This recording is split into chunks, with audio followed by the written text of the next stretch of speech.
Alright guys, and the last book for Marvel I picked up because since I'm a sucker for the characters, I love the characters a lot.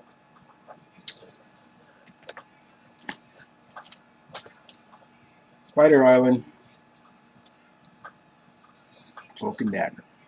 Yes, I'm a huge fan of Cloak and Dagger. Cult favorites these two people are. And this duo rocks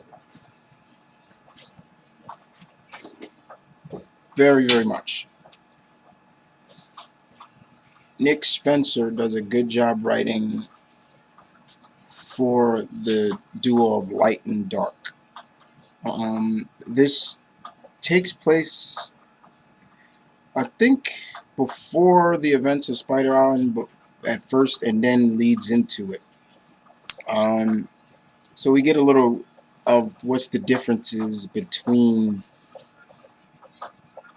Cloak and Dagger. Like, is what makes them both tick? Like, what do they really want? And we get to see that in this book. And then it gets into what happens in Spider Island. But yeah, it was good. I enjoyed it. For a tie-in that I said I wouldn't get any tie-ins of Spider Island, it was good. It's real good.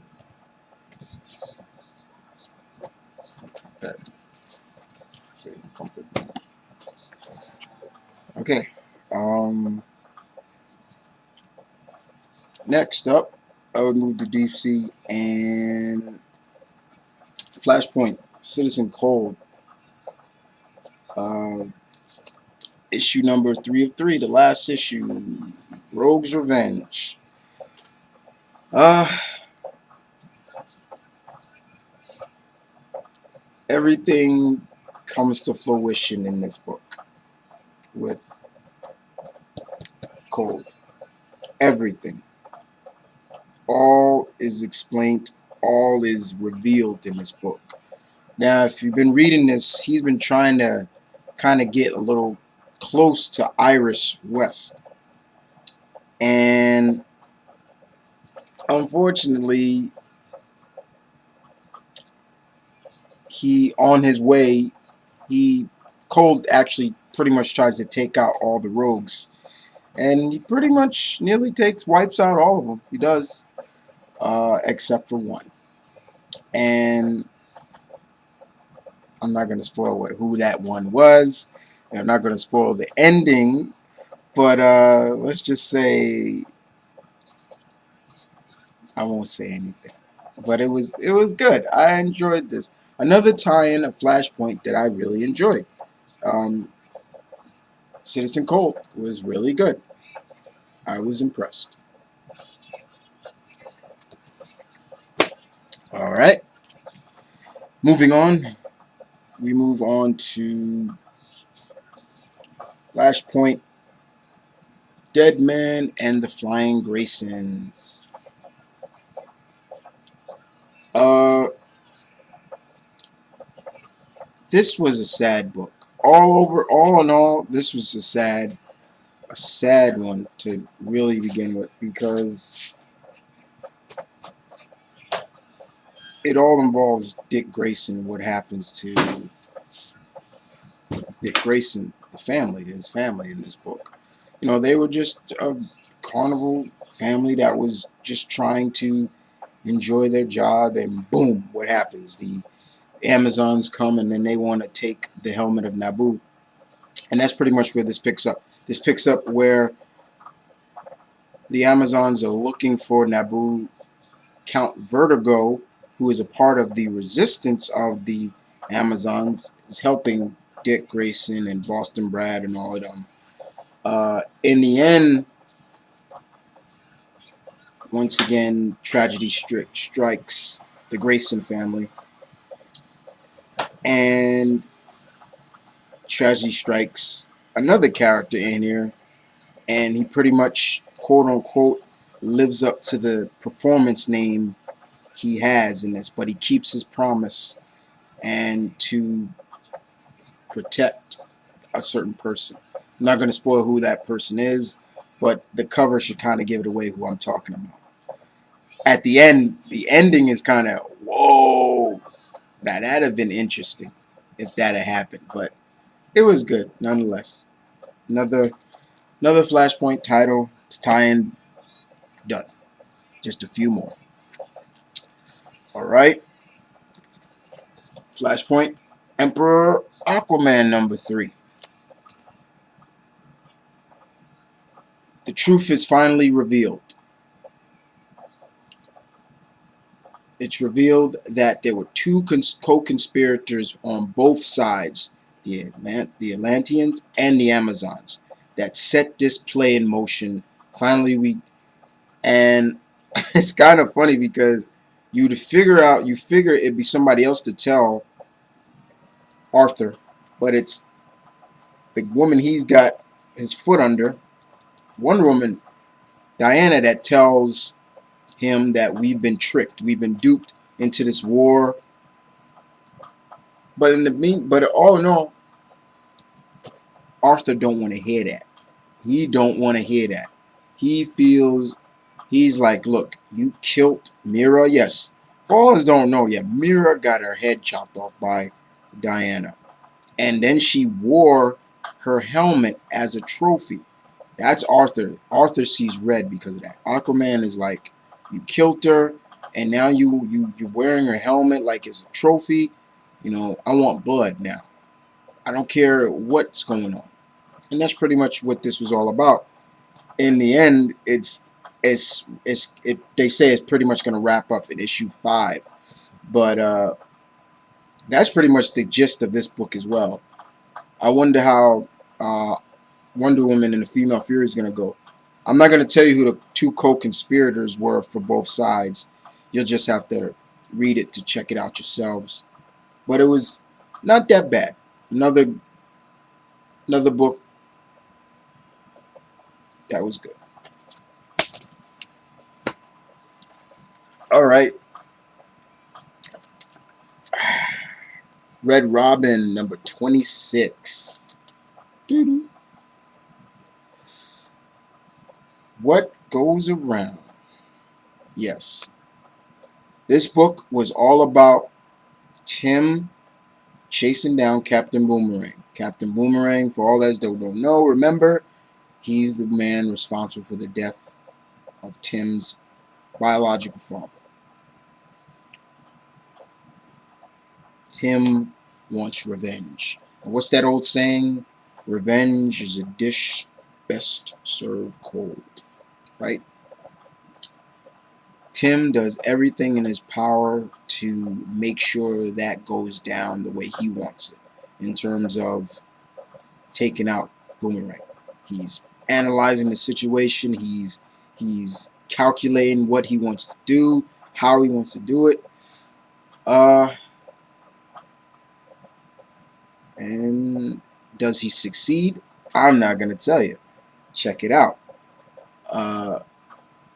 But what do you think? Does he succeed? Does Tim cross that line? But all in all, this was really good. Very good for to end this book before the relaunch. Very good. Besides, that's a badass cover too. I like the cover. All right, and we move on to JT Cruel, Teen Titans #99. If you haven't read 98, Superboy Prime is back, and he's brought with him a lot of kind of like clones of the Titans, people that have fought against the Titans before. But not only that, he's used DNA from, in this book, he uses DNA from the defective Superboy clone known as Match, and he brings with him more clones of Superboy, that past Superboys, how they looked in the past.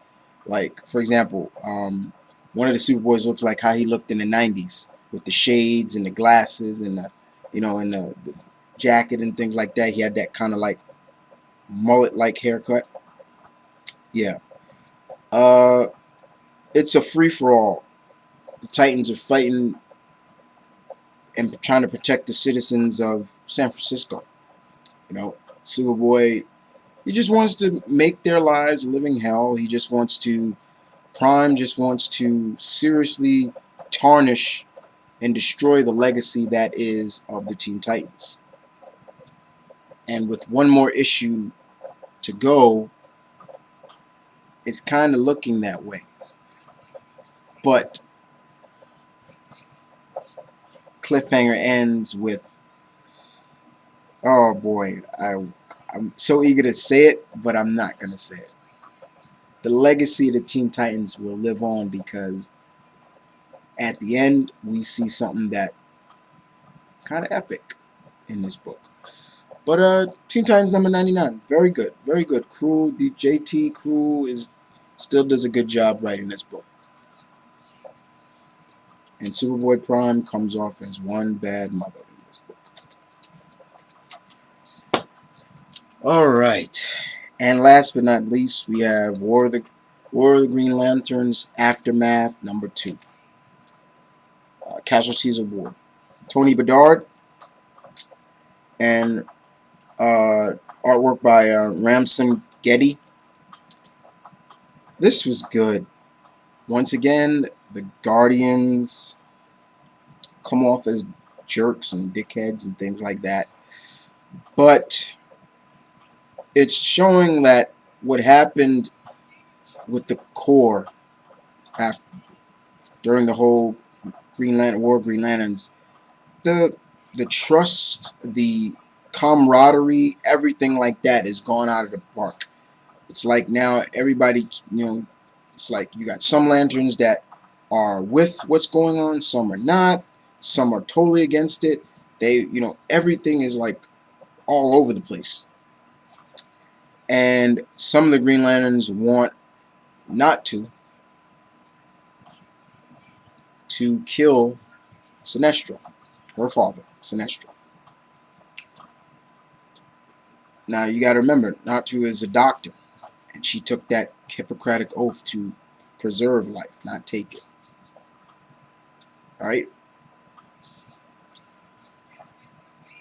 In the meantime, we have the other lanterns trying to figure out, they're pissed off that they're gonna set, the Guardians are telling that they're gonna set a memorial for Krona where all the other dead lanterns go, and they're not having that. They're pissed off about that. On the other side, we have the cleanup for Mogo going on, and then we have, on the other side, we have Saint Walker talking to one of the Green Lanterns. I'm forgetting one of the Guardians. I'm always forgetting the Guardian's name that kind of formed the Blue Lanterns. Then on this side, we got the Guardians trying to figure out what to do with Sinestro. So it's all wrapped up in this book, but it's wrapped up pretty good, to the point where at the end it's like, what is going to happen now? And then to me, it gets me now even more really looking forward to what comes out of Green Lantern come September. But it was good nonetheless. Very good. Very good. Alright. So guys, that was it. That is all I have for this week. Come back next week where I have some more for you. As always, this is Mom for the Kid. Oh, wait a minute. One more thing. YouTubers 3. Vids are up. Check out the channel. Go subscribe. I'll leave everything in the description. And as always, this is Mom for the Kid saying peace, one love, stay tuned, keep it real. I'll see you later.